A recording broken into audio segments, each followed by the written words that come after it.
আমার বাড়ির সামনেই তালতলা মাঠ, সেখানে অহরহ মেলা হয়। আমি আর গরিমা মেলাতে গেছি। গরিমা ভীষণ মেলা ঘুরতে পছন্দ করে, মানে কি, মানে আপনাদেরকে আমি বলে বোঝাতে পারবো না, মানে কি যে মেলা ঘুরতেও পছন্দ করে। মেলা ঘুরতে গেছি, দুটো মহিলা, বিশ্বাস কর বাবু, অনেকক্ষণ ধরে দেখছে। আমি ভাবছি ঠিক আছে, আমাকে চেনে, আমাকে বারবার বলছে ও মামা তোমাকে দেখো, দেখেই যাচ্ছে, দেখি আমি আর বেশি কিছু চেয়েও না, কিনো না, যেরকম আমি বলি। ওই লোক দেখছে, কিন্তু একটা ভদ্রমহিলা এগিয়ে এলো, মানে দুটো ভদ্রমহিলার মধ্যে একটা ভদ্রমহিলা এগিয়ে এলো।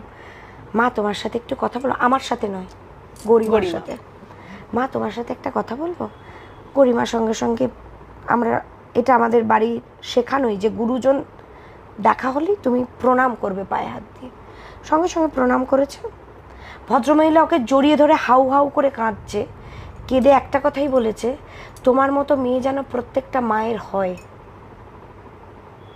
তুমি মায়ের পাশে দাঁড়িয়ে যেভাবে আনন্দ করে মায়ের চার হাত এক করে দিলে, এটা প্রত্যেকটা মানে যারা মায়ের ভালো, মায়ের বন্ধু, তারা যেন এইটা দেখে এই কাজটা যেন করে।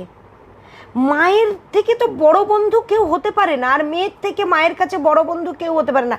আমার এই এত বছরের জীবনে আমার সেভাবে কোনো বন্ধু নেই, আমার মাই আমার বন্ধু।